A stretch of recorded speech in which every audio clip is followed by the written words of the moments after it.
दोस्तों, कैसे हैं आप सब लोग। उम्मीद करता हूँ अच्छे होंगे आप सभी लोग। तो कल हम पढ़े थे अल्फ़ा और बीटा। हमने एक लेक्चर दिया था जिनमें अल्फ़ा और बीटा होता क्या है। कुछ कमेंट आए हुए थे, कुछ स्टूडेंट भी थे जो कह रहे थे अल्फ़ा और बीटा समझ नहीं आया, अल्फ़ा और बीटा होता क्या है। तो हमने एक लेक्चर बनाया था पार्ट 4 जिनमें अल्फ़ा और बीटा पर हमने कुछ डिस्कस किया था कि अल्फ़ा बीटा होता क्या है। ठीक है, तो आज हम आगे कुछ क्वेश्चन सॉल्व करेंगे जो आपके एनसीईआरटी बुक के कुछ क्वेश्चंस हैं जो बोर्ड एग्जाम में अधिकतर आते हैं। ठीक है, चलिए क्वेश्चन आपके कुछ ऐसे आते हैं। आप alpha plus beta, alpha into beta सीख लिए। अब उनके बीच आप संबंध स्थापित करना सीखिए कि उनके बीच संबंध स्थापित हम कैसे करते हैं। ठीक है, जैसे आपसे कुछ क्वेश्चन है कि निम्न बहुपदों का या बहुपदों का शून्य ज्ञात कीजिए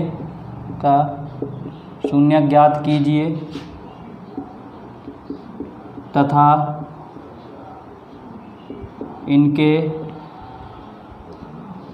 इनके शून्यकों के बीच संबंध स्थापित कीजिए। दे दिया जाता है आपका x² - 2x - 8, x² - 2x - 8। Clear है, ये आपके एक द्विघात बहुपद है। क्लियर है, हम पहचानेंगे कैसे कि x की घात कितनी है, 2 है, तो क्या हो गया, ये द्विघात बहुपद हो गया। क्लियर है, तो द्विघात बहुपद के शून्य ज्ञात करना है। शून्य मतलब इसके अल्फ़ा और बीटा x की 2 वैल्यू हमको निकालना है। अभी तक हम पुराने लेक्चर में क्या पढ़ते चले आए कि अल्फ़ा और बीटा दिया जाता था तो हम द्विघात बहुपद बनाते थे, या द्विघात बहुपद दिया रहता था तो alpha plus beta, alpha into beta मतलब मूलों का योगफल और मूलों का गुणनफल हम सब निकालते थे। अब क्या करना है, ना तो इस पूरे क्वेश्चन में कहीं पर अल्फ़ा दिया है, ना पूरे क्वेश्चन में कहीं पर बीटा दिया गया है। अब हम इस क्वेश्चन से क्या निकालेंगे, अल्फ़ा और बीटा निकालेंगे। अल्फ़ा बीटा यानी कि x के दो मान निकालेंगे। उसके बाद इनके शून्यकों के बीच संबंध, शून्य के बीच संबंध क्या होता है, इसके रिलेशन क्या होता है, रिलेशन बिटवीन क्या, जीरोस। शून्य को इंग्लिश में क्या बोलते हैं, जीरोस बोलते हैं। ठीक है, इनके बीच संबंध कैसे स्थापित, मतलब आपको इसके 2 मान निकालने हैं। ठीक है, अगर ऐसा क्वेश्चन आता है कि बहुपदों के शून्य ज्ञात कीजिए तथा इनके शून्यकों तक के बीच, या कह दिया जाए शून्यकों तथा गुणांकों, कह दिया शून्यकों तथा यहाँ जोड़ दिया जाए गुणांकों के बीच संबंध स्थापित कीजिए। तो हम कैसे करेंगे इसको, क्लियर है। तो आप पहले इसका हम क्या निकालेंगे, पहले इसका हम गुणनखंड कर लेंगे। गुणनखंड जब कर लेंगे तो x के 2 मान आएंगे। कितने मान आएंगे, x के 2 मान आएंगे। 2 मान आ जाएंगे, फिर हम alpha plus beta, alpha into beta निकालेंगे, हमारा आंसर आ जाएगा। ठीक है, बहुत ही आसान तरीके से हम करने। चलिए इसको करेंगे कैसे। अब देखिए यहाँ पर 1 होता है, लेकिन आप जानते हैं हम लिखते नहीं, 1 हरदम विद्यमान रहता है। समझो, कण कण में है, भगवान कहते हैं ना कण कण में है 1, तो 1 हर जगह है। ठीक है, 1 मेरे पास भी है, 1 इसके पास, सबके पास 1 है। तो 8 एकम 8, अगर हम 8 का मल्टीप्लाई करा रहे हैं, आगे क्या है 1, तो 8 एकम 8। क्लियर है, ये बीच में दिख क्या रहा है, 2 ना, तो आपको सिर्फ गुणा कराने के बाद बीच में 2 दिखना चाहिए। ठीक है, तो अब बताइए हमें ऐसा कुछ जुगाड़ लगाना है, हमें कुछ ऐसा फैक्टराइजेशन करना है कि इंटू करने पर 8 आवे और घटाने पर कितना आवे, 2 आवे। क्लियर है, तो आप दिमाग लगाइए। अगर आपको नहीं आ रहा हो कि कैसे हम करेंगे, मान लीजिए 8 एकम 8 तो कर दिया, यहाँ पर बीच में 2 है, आप कंफ्यूज हो कि हम इस 2 को कैसे करें, कि कैसा हम किसका फैक्टर बनाएं, हम किसको 8 को कैसे तोड़ें कि गुणा करने में 8 आ जाए और जोड़े घटाने कितना आ जाए, 2 आ जाए। तो 8 का ले लें हम क्या, जिसको बोलते हैं क्या, एलसीएम, जिसको बोलते हैं लासा ले लीजिए। 2 चौक 8, फिर 2 दूना 4, 2 एकम 2, कितना आया ये, 2 गुणे 2, अब इसको सेट करिए। सेट कैसे करेंगे, ये दो का जोड़ा बन गया ना, ये दो का क्या बन गया, जोड़ा। आपको दो का जोड़ा बना लेना है। क्या बना लेना, दो का जोड़ा बना लेना। जो दो का जोड़ा बनेगा, मतलब किसी का जोड़ा तीन तीन का बन सकता है, तो आपका दो का जोड़ा बनाने के बाद अब बचा क्या, 2 दूना 4 गुणे 2, तो कितना आ गया, 4 दूनी 8। अब जब 4 में से 2 घटाएंगे कितना आ जाएगा, 2। मतलब क्या बन सकता है, यहाँ पर हम लिख कितना सकते हैं, 4 - 2 हम लिखेंगे तब कितना आ जाएगा हमारा, 2 आ जाएगा। चलिए करते हैं। x² माइनस, यहाँ 2 की जगह लिखेंगे कितना, 4 - 2 bracket close into 8 equal to क्या कर लेंगे हम, 0। अगर हम 0 नहीं करेंगे तो हमारी अल्फ़ा और बीटा मतलब x के टर्म निकल नहीं सकते, ठीक है। तो अब समझे ना, 2 की जगह इतना लिखेंगे। क्या हम 2 को इतना लिख सकते हैं, 4 - 2 लिख सकते हैं ना। अगर हम आपसे कहें 5 है, क्या आप 5 को 8 - 3 नहीं लिख सकते, लिख सकते हैं। ऐसे ही ये भी है, 4 है, 2 है, 4 - 2 लिख सकते हैं ना। और अगर हम 4 दूनी 8 कराएं तो 8 भी आ सकता है। चलिए करिए, x² - 4 ये हो जाएगा x। अभी कल ही हमने बताया था कि ब्रैकेट के बाहर अगर माइनस का सिंबल हो तो अंदर का जो सिंबल होगा वो चेंज हो जाएगा। यहाँ माइनस क्या बन जाएगा, ये प्लस, ये कितना हो जाएगा, 2x - 8 = 0। अब क्या सिखाया था, दो का क्या बना लो, जोड़ा। दो का क्या बना लो, जोड़ा। अब देखो यहाँ से, यहाँ आगे कुछ नहीं है, लेकिन एक रहता। 1 और 4 में छोटा कौन सा है, 1 है ना। बताया था कल कि छोटे वाले को लेना हरदम, ठीक है। 1 और 4 में छोटा कौन सा है, 1 है, 1 को ले लेंगे, लेकिन 1 हम लिखते नहीं हैं। चलिए अब आ जाइए, 1 को छोड़ दीजिए। अब आइए, यहाँ पर 2x है, यहाँ पर x है। छोटा कौन सा x है, छोटा ये वाला x है, तो इसको बाहर ले लीजिए। क्लियर है। जो छोटा होगा दो का जोड़ा बनाएंगे, जो छोटा होगा उसको हम बाहर ले लेंगे, ठीक है। देखेंगे पहले गिनती को देखेंगे, फिर हम किसको देखेंगे, वेरिएबल्स मतलब x और y z को देखेंगे, ठीक है। अब 2x था, एक x बाहर आ गया तो एक x बेचारा अकेला बच गया, ठीक है। माइनस ये 4 है, यहाँ x बाहर चला है, बचा केवल क्या, 4 बचा। क्लियर है। अब इसका काम होगा, यहाँ देखिए, यहाँ 2 है, यहाँ 8 है। छोटा कौन सा है, 2 है ना, 2 को बाहर ले लो। यहाँ x क्या, यहाँ भी x है, नहीं है ना। जो चीज़ दोनों में होगा उसी को कॉमन ले सकते हैं, ठीक है। अगर हम देखेंगे 2 और 8, छोटा कौन सा, 2 था, लेकिन क्या हम देख सकते हैं 8, क्या 2 के पहाड़े में 8 आता है, तो आप कहोगे हाँ, 2 चौको 8, तो 2 पहाड़े में 8 आता है, इसलिए 2 को भी लिया गया है, ठीक है। यहाँ पर x है, यहाँ पर x नहीं, तो x को छोड़ देंगे, तो यहाँ 2 बाहर आ गए, बचा कितना, x बचा। यहाँ 8, जब यहाँ से 2 से 8 को किए तो कितना आ गया, 4, क्योंकि 2 चौको 8 होता है, बराबर कितना आया, 0। इन दोनों को क्या लिख लेंगे, एक ब्रैकेट में लिख लेंगे। इसको लिख लेंगे एक ब्रैकेट में, कितना आ गया, 0। एक बार इसको इसके बराबर दिखा दो, तो इधर -4 है, जब इक्वल के उधर जाएगा तो क्या हो जाएगा, +4 बन जाएगा। क्लियर है। चलिए, x + 2 = 0, तो x = इधर प्लस उधर आएगा तो -2। तो ये क्या निकला, ये निकला अल्फ़ा बराबर 4, ये निकला क्या, बीटा बराबर -2। क्लियर है।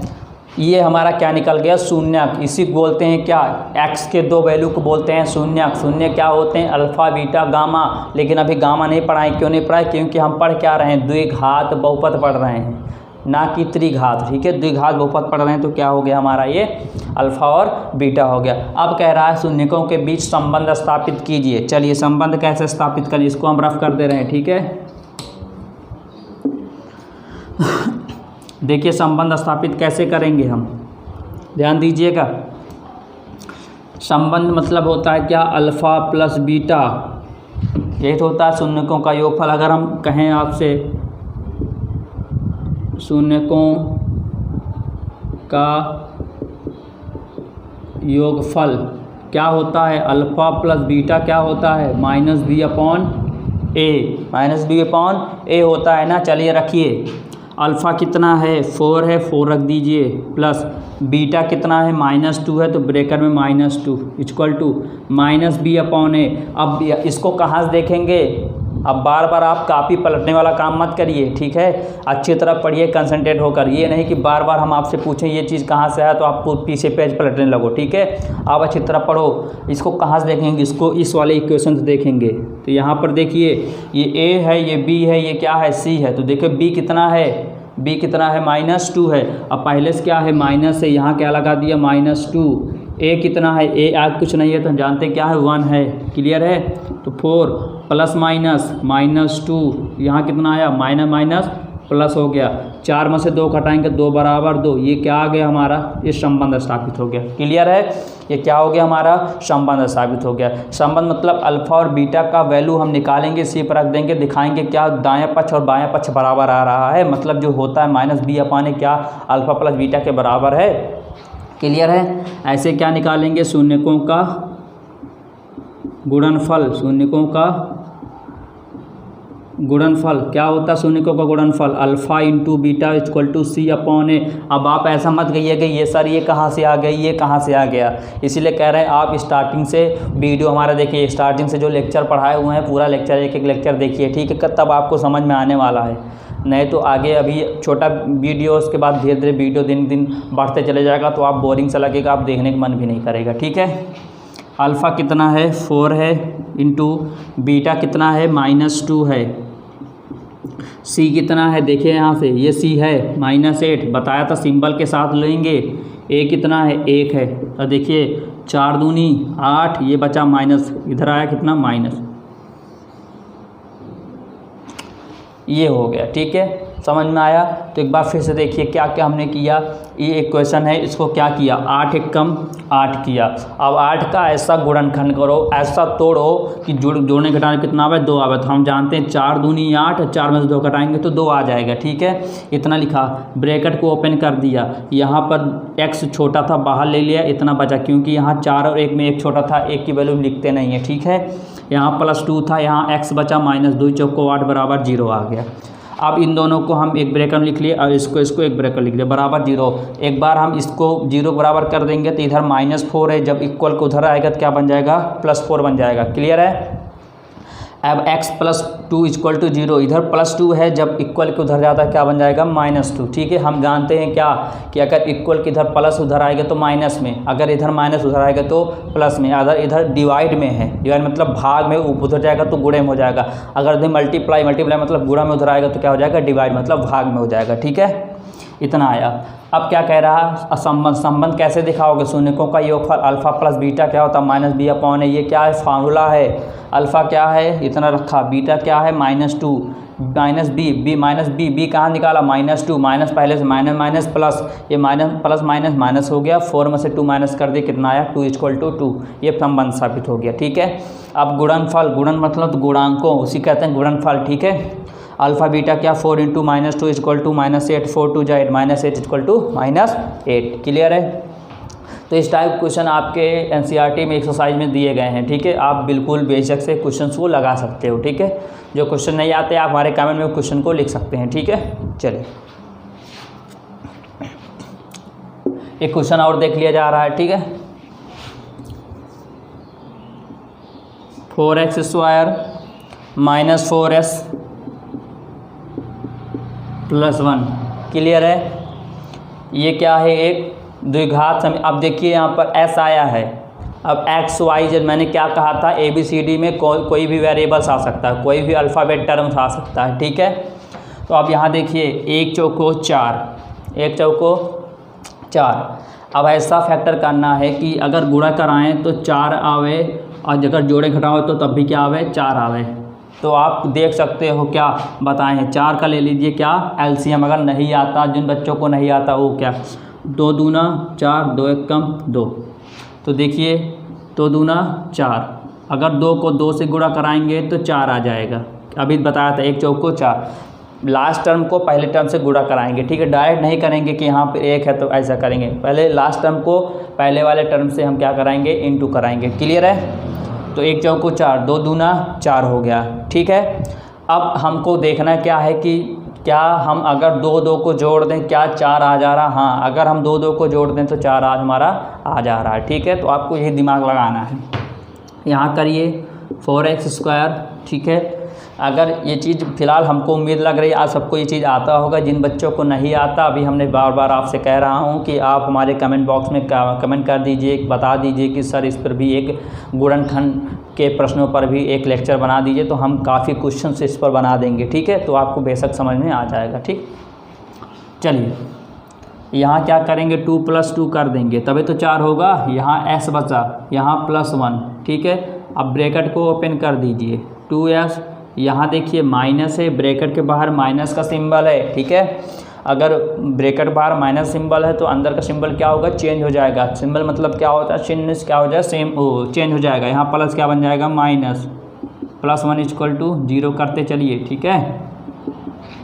अब यहाँ पर देखिए 2 का क्या बना लीजिए, जोड़ा, ठीक है। अब देखिए 4 और 2 क्या कॉमन मिल सकता है, देखिए 2 के बारे में 4 आता है और 2 एक कम 2 भी आता है, ठीक है। तो 2 और 4 में छोटा क्या है, 2 है, तो 2 को कॉमन ले लीजिए। अब देखिए यहाँ ऐसे क्या, यहाँ भी ऐसे, हाँ यहाँ भी ऐसा है, यहाँ भी क्या है, ऐसा है। तो दोनों में ऐसे कौन छोटा, यहाँ 2 बार है, यहाँ पर एक ऐसे है, केवल इसको ले लेंगे, एक ऐसे वाले को। जो छोटा दिमाग लगाइएगा छोटे वाले को। अब यहाँ देखिए 2 जब 4 में से 2 को भाग देंगे कितना, 2 दूना 4, यहाँ पर 2s था, एक s बाहर आ गया, बचा कितना, एक s माइनस, ये देखिए ये पूरा बाहर आ गया, क्या आ गया, पूरा बाहर आ गया। जब पूरा बाहर आ जाता मैंने क्या कहा था, कड़ में है एक हरदम विद्यमान रहता, अब एक यहाँ बच जाएगा, क्लियर है। अब यहाँ देखेंगे है क्या, अब देखिए यहाँ पर 2 है, यहाँ पर 1 है, दोनों में छोटा कौन सा, 2 1 में क्या छोटा है, 1, तो यहाँ -1, यहाँ माइनस लिख दिया, यहाँ 1 ले लिया, ठीक है। अब देखिए यहाँ s है, यहाँ s नहीं है ना, तो इसका मतलब s को कॉमन हम नहीं लेंगे, ठीक है। तो यहाँ जब 1 को हमने बाहर ले लिया तो ये पूरा उतर जाए, क्या बचेगा यहाँ, ये 2s, क्योंकि 1 तो सभी से हो रहा। अगर मैं कहता हूँ कि यहाँ 2 है तो मुझे दिखाओ 1 है कि नहीं है, 1, मुझे आप बताइए 1 है कि नहीं है, तो आप कहोगे नहीं है, लेकिन अभी मैं कर दूँ 1 से क्या कोई असर पड़ने वाला है, यही तो फिर लिख देंगे हम। तो ऐसे ये भी है, अगर यहाँ 1 ले रहे हैं तो यही पूरा क्या लिख देंगे, उतार देंगे। अब देखिए यहाँ हमने माइनस को खींच लिया, जब यहाँ माइनस को खींच लिया ना तो क्या करेगा, जो प्लस है इसको क्या बना देगा, माइनस बना देगा, तो यहाँ बचेगा 1 बराबर 0। अब इनको देखिए हमारा सेम आ गया ना, इसका मतलब हमारा आंसर स्टेप हमारा सही चल रहे हैं, ठीक है। अब इन दोनों को ब्रैकेट में लिख दीजिए 2s - 1, अब इसको भी क्या लिख दीजिए, ब्रैकेट में =0। एक बार इसको 0 के बराबर दिखाइए, केवल s निकालना है ना, तो इसको छुपाइए, ये माइनस है ना, ढकेल दो उधर, क्या बन जाएगा, ये प्लस में बन जाएगा। और प्लस हम लिखते नहीं हैं, यहाँ क्या बचेगा, 2s। क्या निकालना, केवल s निकालना, s को छुपाओ, ये ऊपर है ना, इसको नीचे ढकेलो, मतलब क्या, ये गुणा में ही नीचे आएगा तो भाग में हो जाएगा, ये वैल्यू आ गई s की। फिर 2s - 1 बराबर 0, देखो दोनों सेम ही तो है, दोनों सेम ही है ना, इसका मतलब इसका भी आंसर क्या आएगा, 1/2 ही आएगा। ये क्या निकला, ये निकला अल्फ़ा, ये क्या निकला, ये निकला बीटा, ये निकला अल्फ़ा, ये क्या निकला बीटा। अब क्या कह रहा है, उनके बीच संबंध स्थापित कीजिए। चलिए कैसे संबंध स्थापित करेंगे, ध्यान दीजिए। संबंध स्थापित हम कैसे करेंगे, शून्यकों का योगफल क्या होता है, alpha plus beta = -b/a। Alpha कितना निकला, 1/2 प्लस बीटा कितना निकला, 1/2 माइनस b कितना है, -4 है। ध्यान दीजिए कि b कितना है, -4 है, सिंबल लेंगे साथ में। a कितना है, 4 है। देखिए आधा, देखिए 1/2 मतलब होता है हाफ, आधा, इस 1/2 मतलब होता है आधा। तो जब आधा हम जानते हैं कितना होता है, 1 होता है, तो कितना हो गया, 1। ये माइनस प्लस 4/4, 4 से 4 कट गया, कितना आया, 1 बराबर 1। ये क्या आया, शून्यकों का योगफल संबंध स्थापित हो गया, क्लियर है। अब क्या निकालेंगे, शून्यकों का गुणनफल, क्लियर है। अल्फ़ा × बीटा कितना है, c/a। अल्फ़ा कितना, 1/2 इंटू बीटा कितना, 1/2, ठीक है। c कितना है, 1 है, a कितना है, 4 है। और हम जानते हैं क्या, गुणा में सामने गुणा होता है, गुणा में हम लासा मासा नहीं लेते हैं, मतलब एलसीएम और एचसीएम नहीं लेते हैं, ठीक है। गुणा में सामने गुणा होता है, तो कितना है, 1 गन्नम 1, 2 दूना 4 बराबर 1/4। यही क्या आ गया, हमारा आंसर आ गया। तो आई होप कि आप सबको समझ में आया होगा कि ऐसे क्वेश्चन को हम किस प्रकार किस मेथड से लगाएंगे, ठीक है। आपके एनसीईआरटी बुक में एक्सरसाइज में इस टाइप के क्वेश्चन दिए हैं, ठीक है। आप भरोसा रखिए, आपका हर एक क्वेश्चन जो हम इस टाइप क्वेश्चन बता रहे हैं, हम जो क्वेश्चन बताएंगे आपके बोर्ड के एग्ज़ाम में एक एक क्वेश्चन मिलेगा, ये मेरी गारंटी है। ठीक है, बस आप निरंतर वीडियो को देखते रहिए, लेक्चर को देखते रहिए। ठीक है, तो इस टाइप क्वेश्चन आपको बुक मिलेगा, आप घर पे जाकर इस टाइप के बुक को ओपन करिएगा, जो आपके पास बुक होगी इस टाइप क्वेश्चन ढूंढिएगा, आप मिलेगा। ठीक है, तो धीरे धीरे हम आगे बढ़ेंगे और जो कुछ हो पाएगा, जितने क्वेश्चन हो पाएगा, जितने टाइप्स हो पाएगा, हमसे जितनी बुक्स हम क्वेश्चन आपको बता सकेंगे उतने हम क्वेश्चन आपको बताएंगे। ठीक है, ताकि आपका एक एक कॉन्सेप्ट क्लियर हो सके। मैथ मतलब ये नहीं होता है कि बस हम आपकी बुक ले लिए, आपको पढ़ा दिए, मैथ्स हो गया। मैथ मतलब ये होता है, मैथमेटिक्स ये होता है कि अगर हम आपको कोई भी बुक, अगर हम मैथ की आपकी कोई बुक आपके सामने लाकर ओपन कर दें, कोई बुक, ये नहीं कि मैं एक बुक से पढ़ाऊँ, कोई बंदा हाँ दूसरे बुक से पढ़ा, ऐसा कोई नहीं है। ठीक है, हम किसी बुक का प्रचार नहीं कर रहे हैं। मैथ मतलब ऐसी मैथ आपकी स्ट्रांग होनी चाहिए कि आपके सामने कोई भी कितनी भी बुक, चाहे जिस राइटर की बुक हो, चाहे जो मैथ की बुक हो, आप सन लाकर ओपन कर दे, आप उस कोई भी क्वेश्चन पूछ ले, हाँ ये क्वेश्चन बताइए, आप उस क्वेश्चन को चुटकियों में सॉल्व कर दें। इसको बोलते हैं मैथ। ठीक है, मैथ आप अपनी स्ट्रांग कर लो कि आपके सामने कोई भी कहीं से बुक, पूरे इंडिया की बात कर रहा हूँ, कोई भी मैथ की बुक ला कर रख दे, आप पूरे मैथ को सॉल्व कर जाओ। ठीक है, तो ठीक है, धन्यवाद। हम कल फिर से मिलेंगे आप सबको। नमस्कार।